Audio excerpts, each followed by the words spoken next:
It all began when Chad Ollinger, the ever-curious son of ranch owner Duane Ollinger, rappelled deep into a narrow shaft first discovered during a seismic scan. The shaft had been sealed off, apparently intentionally, by a wall of stones stacked and mortared in a manner not typical for local Native American tribes. That wall, what Chad found, changed everything. A small chamber no larger than a walk-in closet, its walls blackened by what looked like torch soot. But more importantly, scratched into the smooth limestone were a series of intricate symbols, some unmistakably resembling Aztec glyphs. The show's team immediately brought in cultural archaeologist Dr. Evelyn Maxtler, a Mexico City native and expert in Mesoamerican civilizations. After just a brief examination, her voice trembled with excitement. These are not Hopi or Fremont. These are Aztec, and not just glyphs. This tells a story. The glyphs, a message from the past. Dr. Maxtler spent several days at the site, deciphering the story etched into the wall. What she found was astounding.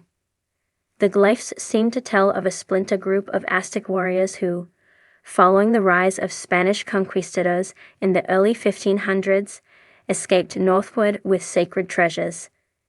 The final glyph in the sequence depicted a radiant sun over mountainous terrain, remarkably similar to the landscape of Blind Frog Ranch. The story seems mythic, Dr. Maxtler said on camera, but the consistency of the symbols with Central Mexican iconography is uncanny. These weren't made recently, and they weren't made by accident. Gold that shouldn't be the Rafe glyphs were the only evidence. Skeptics might write them off as coincidence or even forgery. But what came next added weight to the Aztec theory. Several episodes into the season, the Ollingers decided to send a drone equipped with ground-penetrating radar deeper into the cave system.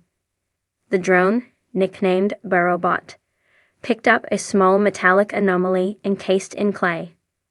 After a painstaking excavation process, hampered by sudden cave-ins and an unexplained surge in methane levels, the team recovered what appeared to be a gold disc the size of a human palm. Initial lab analysis revealed something startling.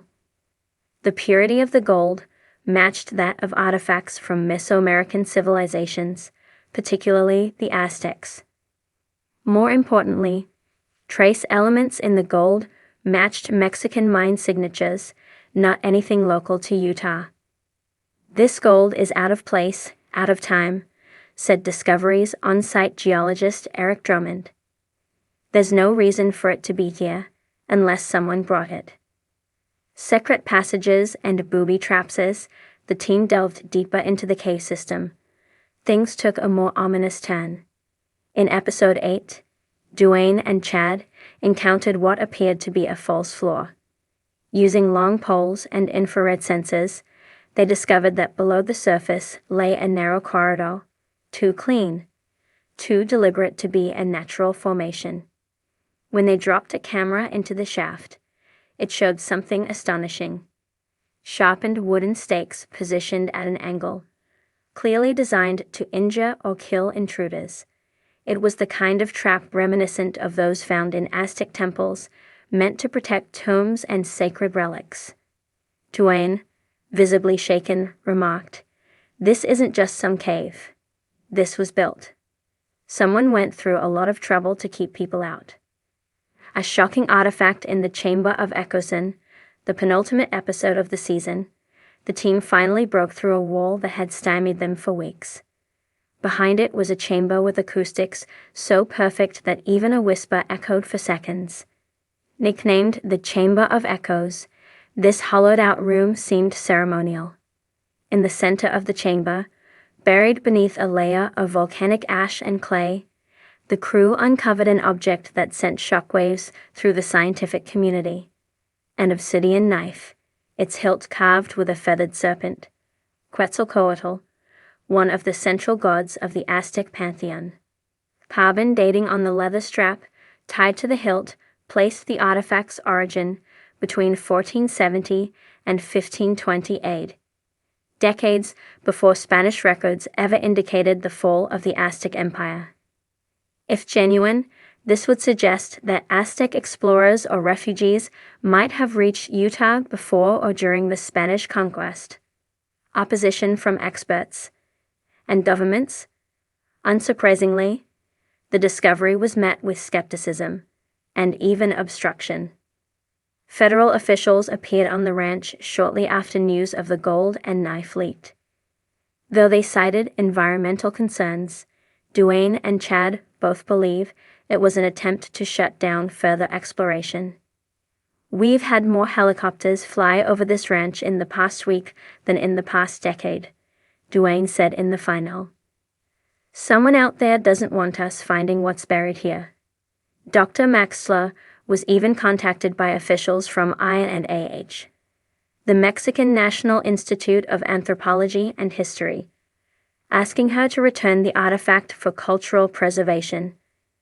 But under Utah law, and because a find was possession, what it all means could the Aztecs really have reached what is now Utah?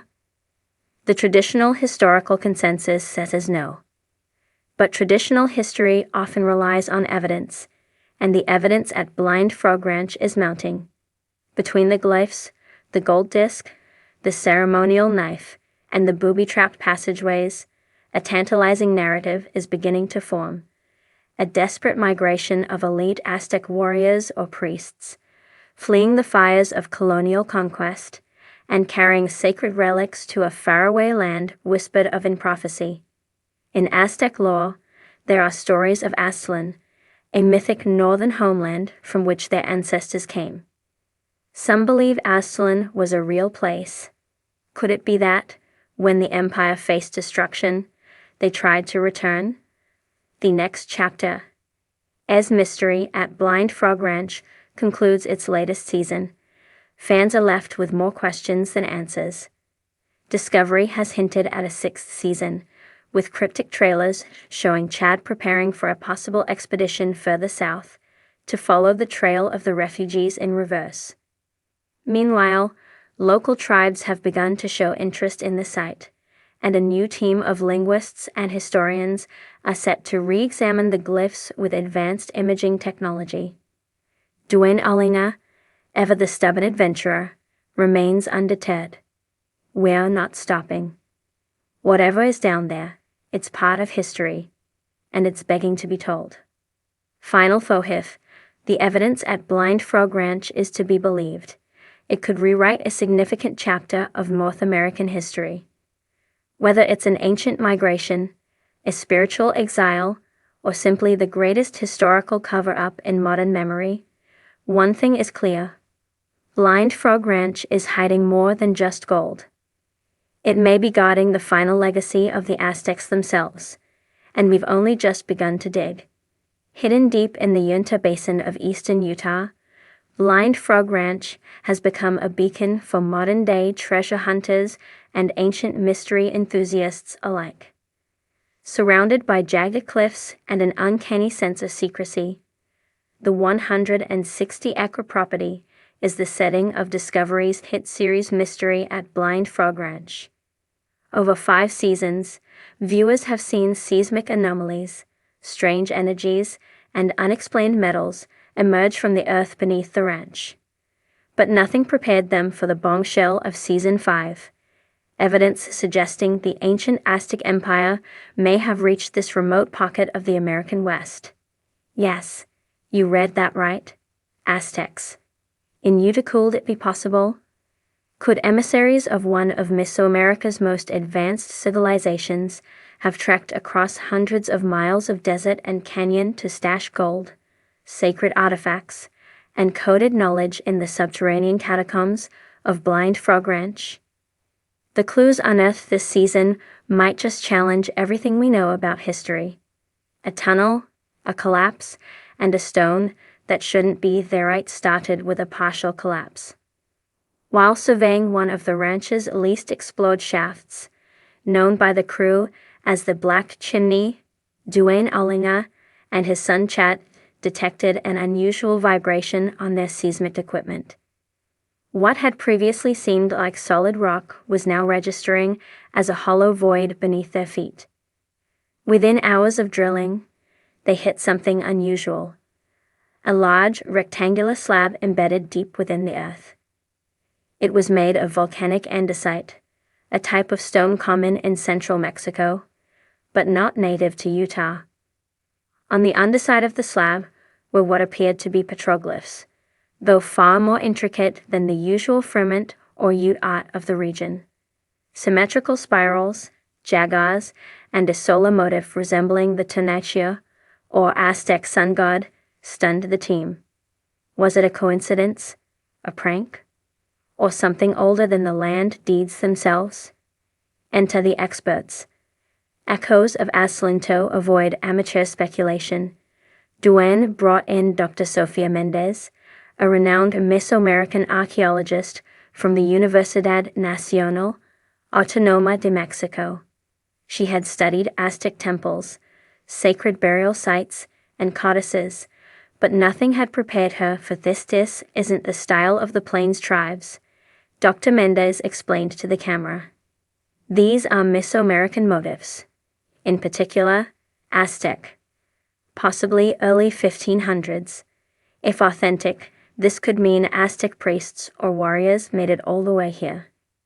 The show took a deeper turn into historical theory.